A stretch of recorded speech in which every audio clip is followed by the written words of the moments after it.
Hey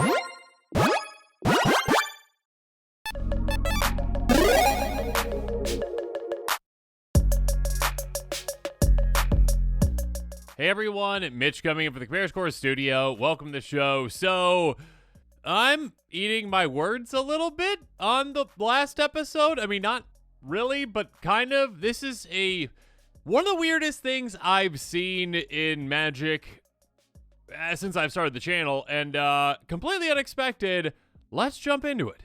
So, it happened. Wizards actually recognize that the leaks are real in a actual post, or kind of, I guess I should say, kind of. They actually address the leaks, which is the first time that I personally have ever seen them really do that. I mean, let me know in the comments below if I'm wrong on that. I'm probably forgetting something else, but they actually address the leaks. And then if you want to see this article, go ahead and check it on their website. But like right now, it's not loading. I actually got it to load once and then like screenshot it. Only parts of it loaded. It's like the cards actually didn't load on it. But they actually posted an article addressing leaks, which is absurd. Actually identifying that, hey, leaks are happening. Yeah, they didn't exactly say that they're all real, but they did put some of them out there. This is very strange. And they also put out some new cards too on top of that as well that I haven't seen any leaks on. So I think they're trying to like get control of the narrative again, essentially. We'll see, though. Let me just read the actual little tidbits I got from this really quick. The Modern Horizons 3 leaks, Null Drifters and You, and written by Blake Rasmussen on April 30th. That's today. Much like Oko on Thunder Junction, there's been a betrayal at our vault. Modern Horizons 3, a set that is the perfect marriage of powerful magic and powerful memes, is spilling out in the world at a quick, though unintended clip. We think the culprit is a hidden door at the back of the Fomori vault that Jace forgot about, but only Oko knows, and he's off somewhere doing crunches. That's probably exactly what happened, right? I will say that, again, a quick, unintended clip, yeah, the amount of leaks that were coming out were pretty crazy, and I think, again, they were trying to get the narrative back under control, so if you didn't see my episode from earlier on the last of the leaks, make sure you check that one out, because I do address where the leaker themselves actually posted about how they're done leaking. So, again, my assumption, this is not confirmed, obviously, and also I'm not accusing Wizards of doing anything, is that I would assume one could infer that Wizards reached out to that individual. Perhaps there was a cease and desist of some sort, and now they're trying to gain the narrative back under their control. So, with, this being like, hey, we're actually intentionally doing certain things now. Next up. At any rate, we're here. We've experienced leaks of this magnitude in the past, and each time we get similar feedback that there is a significant contingent of our fans who prefer to engage with previews without the fuzzy, distorted potato camera. You actually mentioned potato camera. Photos getting in the way. Their way, we definitely prefer it. Yeah, I mean, the potato camera is definitely a thing with these leaks, and the fact that they mentioned that is hilarious. Thank you. But again, when it comes to like the magnitude of leaks in the past, I mean, like, the only other time I could really think of where we got, like, this level of leakage was probably Kamigawa Neon Dynasty. Like, that, I mean, like, half the set was spoiled before the actual spoiler season started, and, I mean, we were probably approaching that with these leaks. But again, like, I don't think that they actually really, to my knowledge, I can't remember them ever actually really addressing it, especially like in an article like in this way. It's pretty crazy. So, and them saying that, fans like to actually see the images, not potato quality, I agree with that. But, it comes to leaks, people take what they can get. I will take what I can get. And I, like it to see, all the cards, and see, like, just trying to make them out in the images and make them as crystal clear as possible, when I make the custom versions of them. Well, now with some of them, you don't have to actually do that because Wizards did release certain ones. So let's go through those starting right now. And actually, let me know in the comments below if I'm wrong on any of these, because yeah, like Chthonian Nightmare, I don't remember seeing this one. Like, I don't think this was actually already leaked. So this is weird because like Wizards didn't just like put out all the images of all the leaked cards that we already seen. They put out some of them, which we'll get to here in a little bit, but they also put out like other new ones that we haven't seen, unless I'm missing these, which I don't think I am. So let me know in the comments below again if you've already seen Chthonian Nightmare. Champ for 1 black, enters the battlefield, you get 3 energy counters. Pay X energy, sacrifice a creature, return it to its owner's hand, return target creature card, mana value X from your graveyard to the battlefield, activate only as a sorcery. Interesting. So This is a really weird kind of reanimation, like probably for smaller creatures, right, for the most part, like unless you've got an energy deck or ways to manipulate the amount of energy you get. Like if you have an ETB trigger, like, or doubler or whatever, that could double this to be 6, and that could get you basically any creature, you get up to 6, which is most creatures, or, proliferate effects. That being said, I mean, that does limit, like, the way that you can abuse this, but it can still probably be abused pretty easily. ETB, you get 3. Again, you can pay 3, sacrifice any creature you have, bounce this back to your hand, and then bring back something that costs 3 or less. I mean, I guess it'd be 3 because you paid the 3, so... Yeah, I'm sure there's probably some combo loops that you can get with this, I would assume. Let me know in the comments below if you can think of any. But yeah, I think that this could be pretty broken at a certain point. Like, I'm thinking about that one. Was it Priest of Urbrask?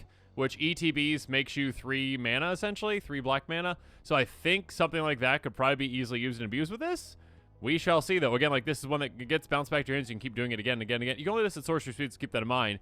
I mean, outside of, like, a weird combo like that, like, yeah, it's a low-to-the-ground reanimation spell in a way that you can just, like, save on the battlefield for when you need it, but only at sorcery speed, so keep that in mind. But yeah, 2 mana to reanimate something, even low to the ground, is pretty good, I guess. So, I mean, good. I guess to be able to store it up, kind of like plot, I guess. Interesting. Very interesting. Next up, Haragast, Erupting Nullkite. A 6/6 Eldrazi dragon that is legendary, so keep that in mind. New commander, not in colorless, in red though. That costs 9. Emerge for 6 red, so there's where you get your red color identity. Again, Emerge is, which we haven't seen in a while, I don't think, since like, what's the moon one? Whatever that one, Eldritch Moon. You may cast a spell by sacrificing a creature and paying the Emerge cost by reducing that card's mana value. The creature's mana value. When you cast a spell, you may exile your hand. If you do, draw 3 cards. Flying. Each creature you cast has Emerge. The Emerge cost is equal to its mana cost. This is really interesting, actually. Like, an Emerge deck, that's pretty cool because we only saw so many Emerge cards out there initially, and we haven't seen, like, a commander that really works with that, to my knowledge. Let me know in the comments below if I'm wrong on that. I'm kind of doing these off, the cuff, essentially, so I haven't really looked deep into all these or even into all these. I just kind of threw things together really quick when I saw it. I was like, oh my gosh, this is happening. Yeah, that's really cool. So, I mean, when you're casting the spell, you're getting rid of your hand. So that tells me that, yeah, you don't really care about having a hand with this kind of a deck, but you do get to draw 3 cards. So it's kind of like those, oh gosh, there's that one that costs 8, but it's reduced by your instant sorceries. ETB, discard your hand, draw 3. There's other ones that, like, discard hand, draw 3, but, like, obviously exiling your hand is worse in the vast majority of circumstances because you can't get it back, out of exile, typically.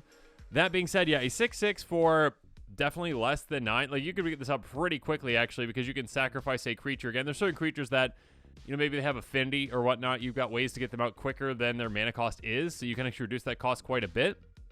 So it's quite interesting. Yeah, I mean, play around with cards that, like, are, like, a detriment to your hand, but also, like, give you extra, like, what's Grafted Skullcap, that kind of stuff. Like, you play around with that kind of stuff where you don't, like, care about having a hand, but you're drawing more and more cards quickly with this. Yeah, but I think the main thing I would build around this, obviously, is getting Emerge out of your hands. Keep that in mind. You can't really plan ahead with this one when it comes to that, though, because, like, you're getting rid of your hand, you're drawing 3. So, I mean, I guess if you have things that you can get back to your hand or whatnot, like out of your graveyard or just, like, I don't know. It's interesting. Very interesting. Next up, Felia, Exuberant Shepherd. People love dogs. I love dogs. A 2/2 legendary creature dog that costs 1 and a white. Looks like a corgi to me. Flash. Enters battlefield. Whenever it attacks, exile up to one other target non-land permanent. You have your next end step. Return that card to the battlefield under the next end step, not your next end step. Return that card to the battlefield under its owner's control. If it enters the battlefield under your control, put a +1 counter on it. I mean, this is nice. It's interesting. Like, this you have to, I mean, really put this into danger, though, I guess, to actually get a lot of benefits out of it. Like, I mean, are there going to be meme dog decks around this? Absolutely. But, yeah, like a 2/2 flash, cool for 2. Nice. But, like, then you have to attack with it.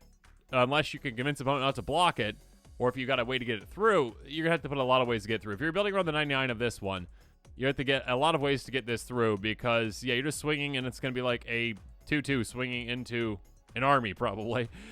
Sure. It is repeatable blink effect, so it's kind of like Conjurer's Closet, essentially, as a commander, but again, you have to send it into danger to do so. It's not just, like, free at your end step. So, interesting. Obviously, using and abusing ETBs, LTBs is definitely what you want to do with something like this one. Will this see play, like, in other blink decks? Like, it is a repeatable blink effect. So keep that in mind. And, like, also keep in mind that it does count your opponents, not only opponents as well. So you can use it defensively as well. Like, be like, okay, like, that player's got that great blocker out. I want to get rid of it. Yeah, there's that aspect to it. So it is more flexible than your typical blink effect. But, again, you need to send this into danger to actually get benefit out of it, which is detrimental. So if you are building as a commander, it needs a lot of support when it comes to protecting it. Also, Dog Tribal, probably. Next up, Planar Nexus. It's a very interesting land.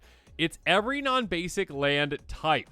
So that includes cave, desert, gate, lair, locust, love it, mine, power plant, sphere, tower, and Urza. So there's some crazy things that you can do this one just off the top of my head. I mean, locust, like you have Cloud Post, I think that's the one, that like basically taps for the amount of locusts you have. Obviously, in a format like Commander, it's a singleton format, so unless you can make copies of that card, and there's only so many locusts out there, this gives you another one of those in like every other kind of card type as well. Like obviously this can be useful with deserts, caves, I guess, you know, all those power plants, you know, Urza's great.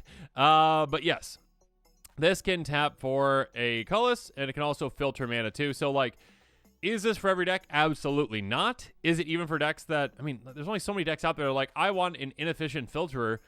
Yeah, there's only so many out there that really want that as a land, but like, when it comes to having decks that utilize those types of lands specifically, absolutely. Like gate decks. I should probably have said gates too. Gates are very relevant as well. So yeah, when it comes to those kinds of specific non-basic land decks, cool. If not, no. Moving on. March from Velis Vel. A sorcery for 3 mana in blue. You can also flash it back though for 5. Choose a non-basic land type. Each land you control of that type becomes a copy of target creature you control until end of turn and gains haste till end of turn. Wow, okay. That's spicy.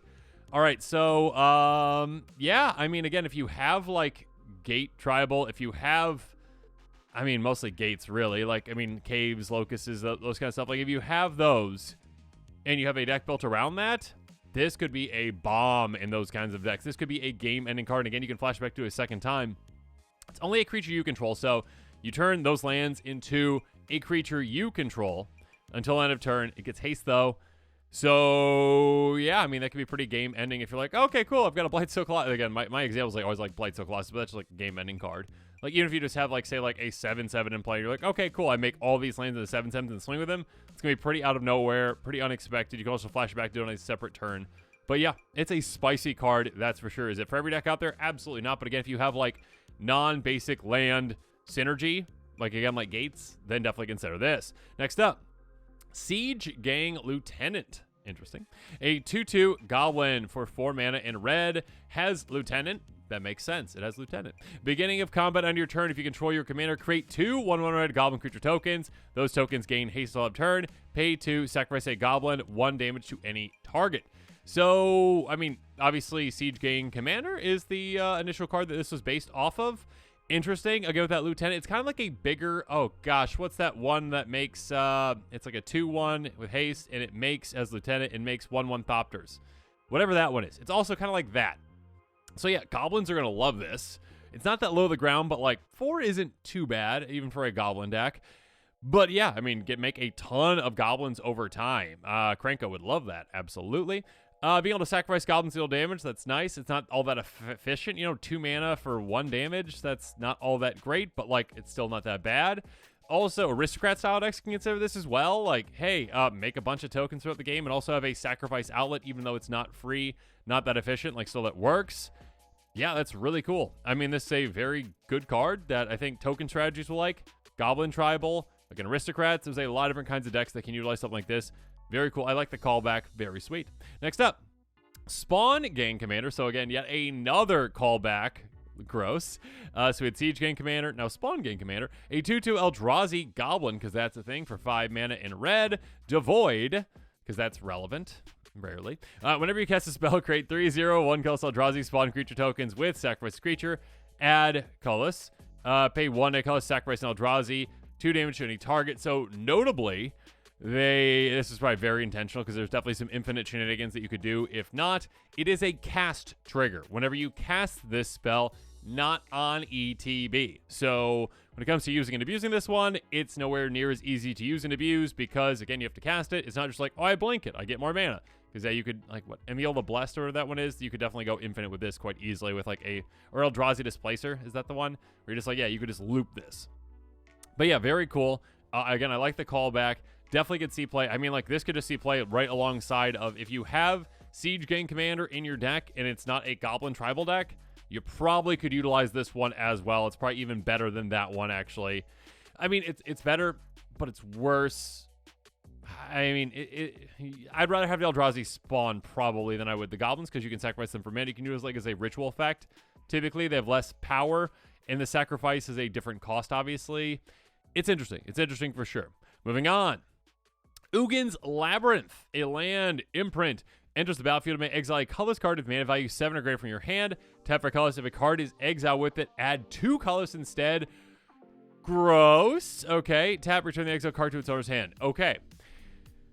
Gross. Okay, so yeah, I mean, if you have Eldrazi Tribal Colorless deck, good luck to your opponents. You're getting off to a great start. I mean, this is basically like, what's the Ancient Crypt or whatever the one is? Ancient Tomb. There we go. I mean, that one's tap for 2, but 2 damage to you, but that one's always tap for 2.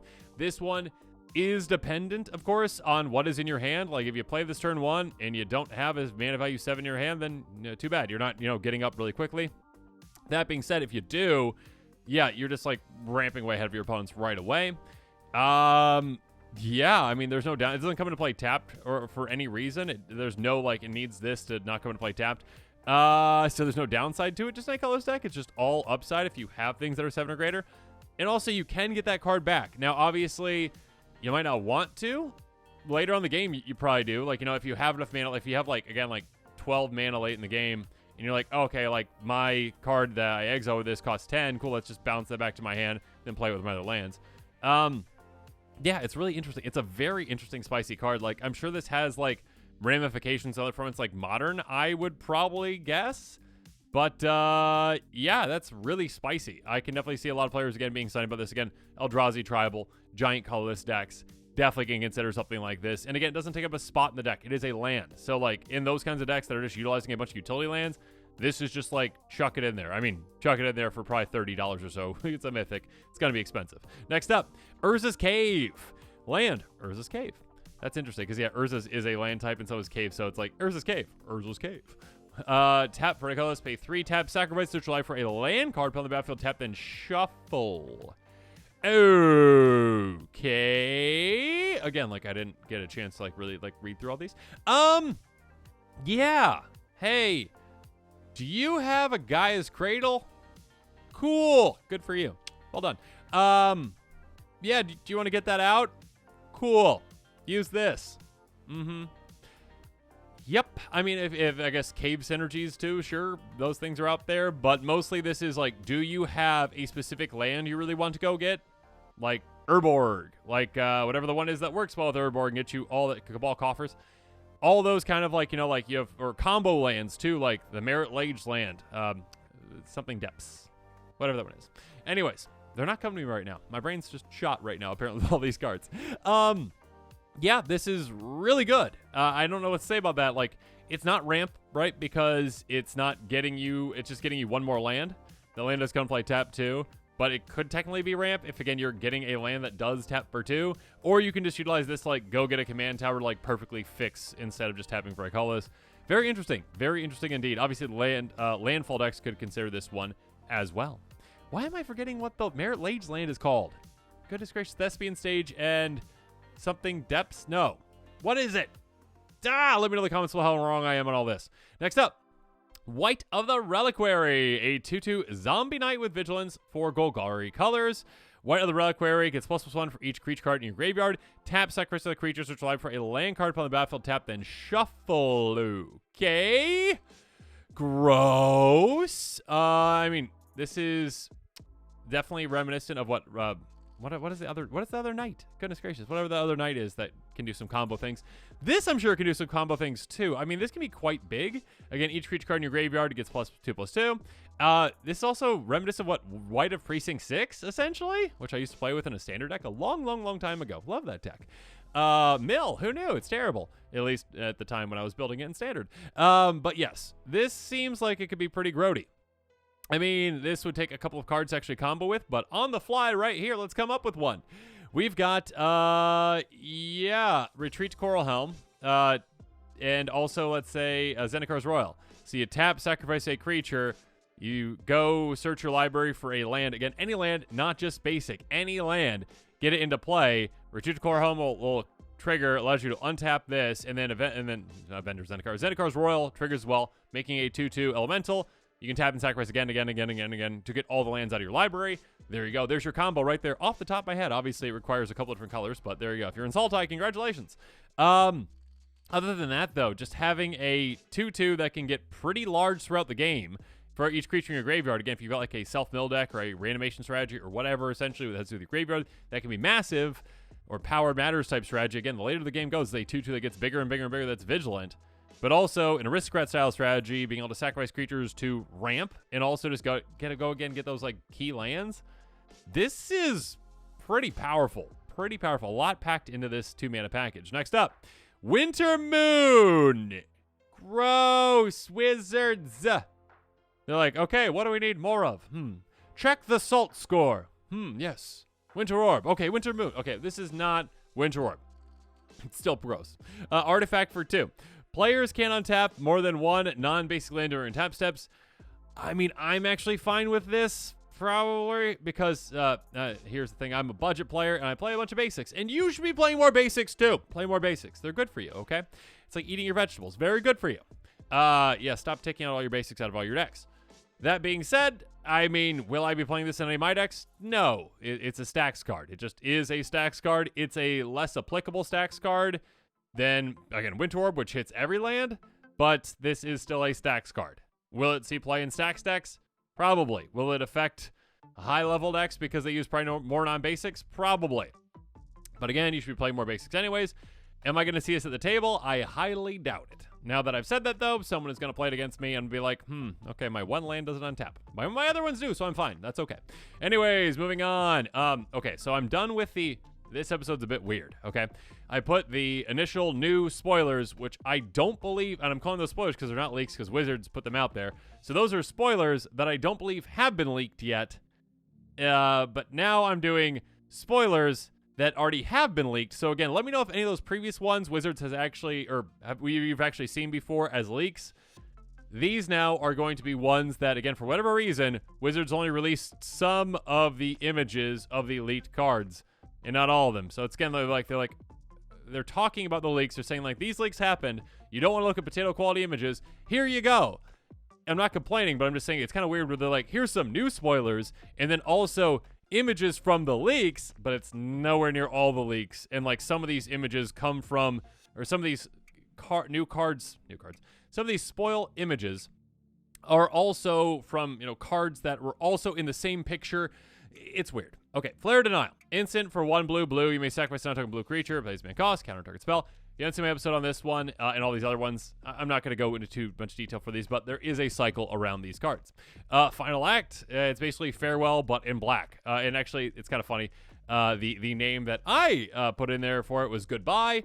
It is not Goodbye. It is, instead of Farewell, it's Final Act, which I think Goodbye was a good name for it, but, Final Act, okay, fine. Next up. Nethergoyf, yeah, this one has been confirmed to be real as well, apparently. So I'm assuming those other Goyfs are too. We'll see. Who knows? Next up, Null Drifter. Yeah, you kind of thought that this one would have to be real just based on everything. They're like, okay, it's a meme, it's a callback, and it's an Eldrazi, and it's also reminiscent of a popular card in Commander. It all kind of, goes together. It's Null Drifter, but as an Eldrazi. There you go. Null Elemental Blast. Ironically, what happened was I literally recorded that episode, edited it, put it up, and then just looked and said like, oh, okay, Wizards just put out an article that has the card I just talked about in this, but the actual image of it, here you go, Null Elemental Blast. If you're coming from that last episode, hi, how's it going? But yeah, this is basically Red Elemental Blast or Blue Elemental Blast, but in colorless. It's weird. Cool. Meltdown, this is a reprint, I believe. Correct me in the comments if I'm wrong on that, but it is spoiled for the set. It is a reprint. I believe these next ones are going to be as well. But again, this was also in leaked images too. So, and actually, I should probably mention with that Null Elemental Blast, that was in a picture with other cards, which now has been, again, confirmed that it's real but the other cards they have not revealed yet, which again, I just kind of find strange that they're like, okay, like we're doing a half measure with this. Like we're saying that we understand the leaks are out there and we're getting in front of this now, and here's the images, but they're not all there. Okay. Anyways, Kappa Cannoneer. Yeah, it's a card. It's a turtle. I think it's pretty impactful in other formats. I mean, it's okay in Commander, but like I think in other formats actually making a big splash. Sylvan Safekeeper, a gross card, a pretty expensive card if I remember correctly. Sacrifice land, give creature control Shroud. That's huge. It's also 2 relevant creature types, human and wizard. Cool. Orum's Chant. Yeah, a gross card. Kicker. Target player can't cast spells this turn. Spells kick. Creature can't attack this turn. Yeah, it's like a fog / like a silence. It's really good. I think it sees play in more competitive decks out there in Commander CEDH. And then actually we have a card. So I kind of put these in a weird order again because I'm going to be doing a quick take on this one. Budget buys, price your picks I will talk about because this is a very spicy brand new card. Kudo, King Among Bears. Again, it's kind of funny because, okay, I'll go through the card first. 2/2, Legendary Creature Bear for 2 mana in Selesnya. Other creatures have base power and toughness, 2/2 and bears to their types. This is quite funny because every creature now is going to be a 2/2 bear. It doesn't say other creatures you can. I almost said other creatures you control. It's not other creatures you control. It's other creatures. So that means your opponent's creatures as well are also bears. Lovely. But they're also, again, 2/2s. So this is kind of like humility in a way, but not. Like humility obviously is like every creature say 1/1 loses all abilities. This does not take away abilities. This just takes away, I mean, basically any giant power creatures. This turns everything into a 2/2, which is hilarious. Like your opponent could have like, I have my massive Eldrazi. It's a 10/10. And then you're like, I play a 2/2 bear for 2 mana. Now yours is an Eldrazi bear for 2. And they're like, no, I'm a bear. But yeah, I want honey. Yeah, it's interesting because obviously as a commander, which is going to see a good amount of play as commander, I can imagine, your opponents know that's coming. Like, obviously they know it's coming. They're like, okay, like I can prep this in one way or another, or like try to remove it at the right time. So keep that in mind.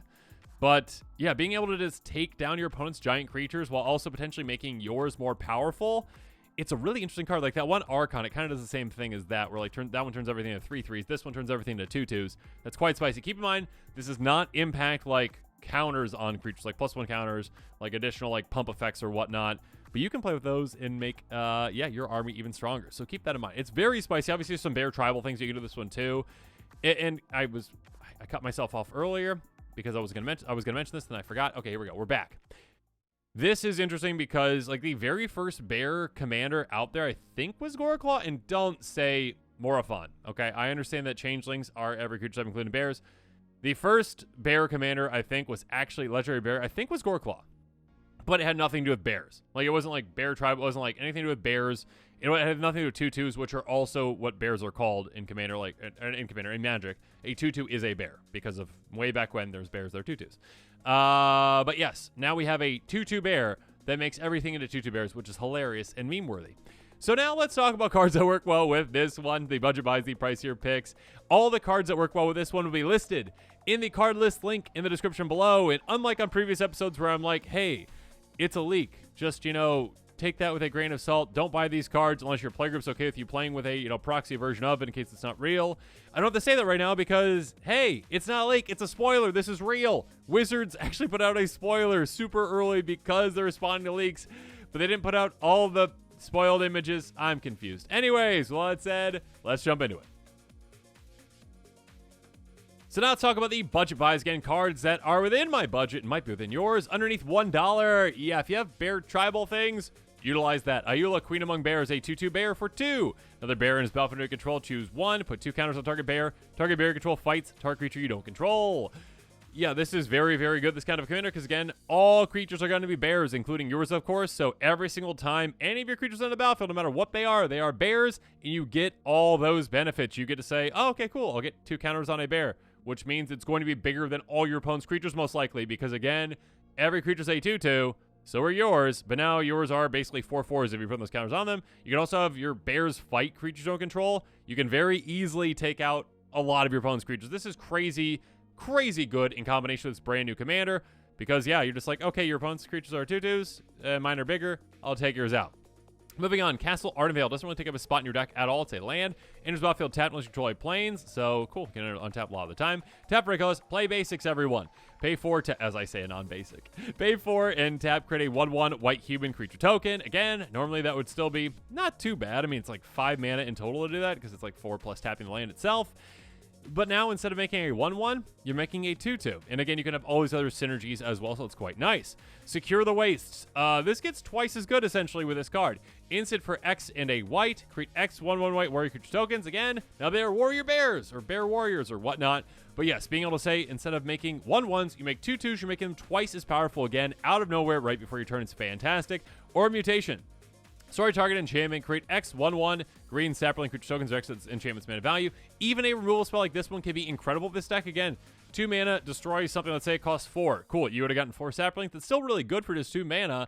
But now it's like, oh, okay, I got 8 power at instant speed out of nowhere. Great. March of the Multitudes.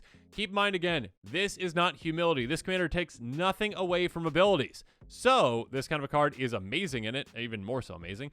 Instant for X, green, white, white, convoke, so your creatures can help cast this, and you're going to have a lot of creatures. You're going to want to go really wide, lots of tokens. Create X 1/1 white soldier creature tokens with lifelink. Now they are bear soldiers, and they still have lifelink, because again, your commander does not remove abilities. So instead of having 1/1s that can gain a bunch of life, you're getting 2/2s that can do the same. Rabble Rousing. This card's so good. Enchantment for 5 mana, hideaway 5. Whenever you attack with 1 or more creatures, create that many 1/1 green and white citizen bears creature tokens. Then if you control 10 or more creatures, play the exile card that paying its mana cost. Yeah, every single time you attack, double up your army and make them 2/2s instead of 1/1s. Gross. And of course, Mere Battlesphere. A 4/7 Mere Construct for 7. It's just going to be a 2/2 bear, but bear Mere Construct. Weird. Cute, though. Enters the battlefield, create 4 1/1 cost mirror artifact creature tokens. You can also, tap on the attack and ping, whatever it is. Still, keep in mind that, yeah, I mean, you would have gotten, 4 plus 4, that's 8 power across 5 bodies. Now you're getting a more even amount, right? You're getting 10 across 5 bodies. And again, it's like dispersed. Everything's a 2/2 instead of this 4/7. So keep in mind, you are going down like on this one, right? Like Hornet Queen would be good as well to consider too. But yeah, anything that can make a bunch of bodies for you, really, really good. Especially, I mean, you might have ways that you can use and abuse ETBs with this kind of deck too if you want. Colony Garden, again, a 0/1. It's even better to upgrade. Enters the battlefield, tap. Enters the battlefield, put a 0/1 plant creature token on the battlefield. Tap for a green. So again, it's just a land, not really taking up a spot in your deck. This one though, ETBs, make a 2/2 bear plant, because that's a thing. Moving on, Maya Bredegar Protector, a 2/3, other creature control +1/+1, and Anthem. Anthems are invaluable for this kind of a commander, because again, your opponent's creatures are all 2/2s. Yours are not. Yours are bigger. So yours are going to be bigger than theirs, and they're going to be in big trouble. Krovax would be good in this deck too, I think. The one that's like white creatures get +1, non-white get -1/-1. Is that? I think Krovax does that. Anyways, whenever a land is battlefield under control, create a 1/1 white human warrior creature token. So again, this helps out in another way as well. Landfall, yeah, you can use and abuse that very easily. You're in green. You've got so many ramp cards to get you lands. Use them.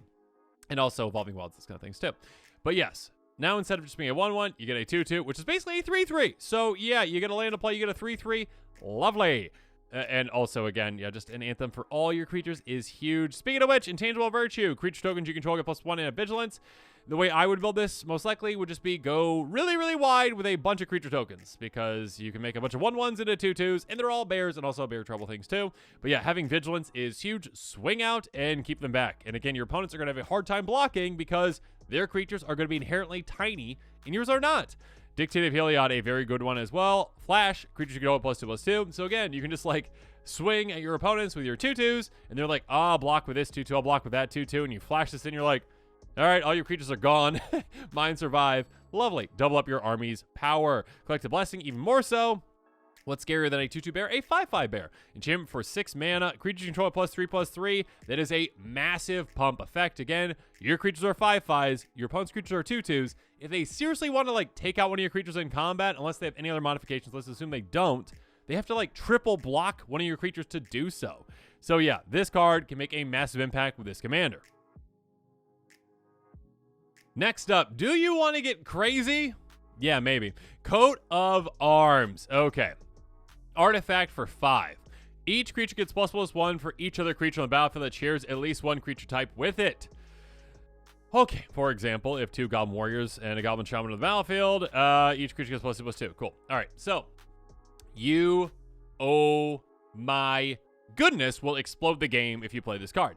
Because again, not only are your creatures bears, but you turn every single creature into a bear, which means that everything overlaps and everything's getting plus an incredible amount, essentially. So all the bears are going to be like one-shot KOs on everyone. I would not play this card unless you're set up to win. If you're not set up to win, this could really backfire on you, essentially, because your opponent's creature's getting pumped a ton, too. But if you've got ways to, like, get your creatures through, like if you've got, like, a way to give your creatures flying or whatnot, like a Chroma's Memorial, then sure, go for it. If not, I mean, if you just want to see chaos rubbed at the table, then yeah, play that. But we've got Obelisk of Erd. This one's more so for you, okay? Convokes, your creature can help cast it. Enters the battlefield, who's a creature type. Bear. Creatures you control the chosen type get +2/+2. Again, this applies to all of your creatures because they're all bears. So there you go. A nice, efficient, effective, very effective anthem. Speaking of that, Flowering the White Tree. Legendary creature control at +2/+1 have ward 1, so a nice little protection for your commander, a little extra pump as well. Non-legendaries ++1, so already a very efficient, very effective anthem spell. Beastmaster Ascension. Yeah, do you want to make it impossible? Not impossible, but incredibly difficult for opponents to block. Creature you control attacks, get a quest counter on it. If it's got 7 more quest counters on it, creature control at +5/+5. Again, with a token generating deck like this one, you're just going wide as wide as you can, as fast as you can. Cool. Swing once, get 7 counters on this. Your creatures are 7/7s now, and your opponent's creatures are 2/2s. So if they want to block again, they've got to team block like 4 creatures to 1 to take it out. Good luck. Unnatural Growth again. With all these other Anthem effects, consider a card like this where you're like, oh, okay, cool. I mean, even if you don't, then yeah. At the beginning of each combat, double the power and toughness of each creature control until end of turn. That's every single combat, not just your own. So again, your opponent's creatures are 2/2s. Yours are 2/2s. Now they're 4/4s. But also if you have other Anthems in play, like let's say your creatures are like 5/5s already, now they're 10/10s. Good luck, opponents, ever stopping me. Awakening Zone. Beginning of upkeep, you may put a 0/1 colorless Eldrazi spawn creature on the battlefield. Sacrifice creature, add 1 to your mana pool. Now you make an Eldrazi bear that's a 2/2 instead of a 0/1. Again, just like those kind of like, again, creature token producers that are like lesser in a way because it's like, oh, it's a 0/1. It's got no power. Now, like, you're getting even more benefit out of by turning into a 2/2 bear. Call the Copper Coats. This one is crazy good with this kind of a commander. I mean, lots of commanders too, but basically pay 3 mana, get a 1/1 for each one of the creatures that player controls and opponent controls. If you strive it 2 more times, for each of your 2 opponents, it's 7 mana in total, and all of a sudden you've got a 1/1 human soldier for every single creature opponents control, but it's also now a human soldier bear, because that's the thing that is a 2/2. So yeah, you're doubling up that power. Gross. Scoot Swarm, now an insect bear, a 1/1 with landfall. Whenever a land is battlefield control, create a 1/1 green insect creature token. If you control 6 or more lands, create tokens copy of Scoot Swarm instead. If you've never played against one of these, it is gross, it is disgusting, it is cumbersome for that player who's playing it to keep track of all of it. Basically, yeah, you're just going to get more and more lands into play, and then you make copies of itself, and then you just exponentially get an incredible amount of Scoot Swarms that are now, instead of just 1/1s, 2/2s. There you go. Vendor Zendikar, of course, very good as well. 5/5 ETB. Make a 0/1 green plant creature token for each land you control. Yeah, it's going to be a lot. So let's even just say it's 7. Again, it was just a 0/1. Oh, darn, no power here. Oh, now they're just 2/2 plant bears. Cool. So yeah, if you have 7, that's 14 extra power. That is, 19 total power just on ETB with this? Again, it could be a lot more than that, if you have more lands. On top of that, though, again, landfall, whenever land is battlefield under control, you may put a +1 counter on each plant creature control. So yeah, those plant bears can get bigger and bigger and bigger throughout the game. Parallelize, if I don't mention a card like this, I get yelled at in the comments below, because this doubling season, knowing procession, all those cards, yes, are very good with tokens. And in this kind of a commander deck, you probably want to go wide with tokens. So make tokens, make even more of them, go crazy. But now as this episode is coming to a close, comment below with your thoughts around this. I mean, again, I'm just a bit thrown off because I did not anticipate, I cannot remember, like, Wizards ever, like, acknowledging leaks at all. They just kind of, like, ignore it, sweep it under the rug, and then, like, when spoiler season comes, they're like, wow, look at this card that no one's seen. And then everyone's like, we've already seen that. We saw that a month ago. Wizards. Oh, okay. Well, no. But yes, now they're like, okay, we acknowledge the leaks. Some of them. So it's interesting. And again, it's like, one thing that you could take from that is like, oh, the other ones that they didn't acknowledge aren't real. And I doubt that, number one. Like, again, we already saw, like, with Null Elemental Blast, that was in an image that had like 10 other leaks in it. So I'm assuming all those other ones are real too. Like, it'd be very weird for someone to get their hands on you know, just one part of a Magic product and then put it in an image and then like create all this other product on their own, including the packaging too, and then put that image up and be like, I'm going to trick them because I'm putting one real thing and all these fake things out there. It's not the case, in my opinion. I could be wrong, but I don't believe that's the case. So it's interesting. And maybe here's the thing, like maybe they actually like up until like they kind of treat this as like a mini spoiler season before the actual spoiler season from like now until I believe they mentioned in the article like May 21st is when previews begin, essentially, when spoilers begin. So maybe between now and then, I think that's like 3 weeks, they are going to be just kind of like slowly releasing images of cards that have already been leaked.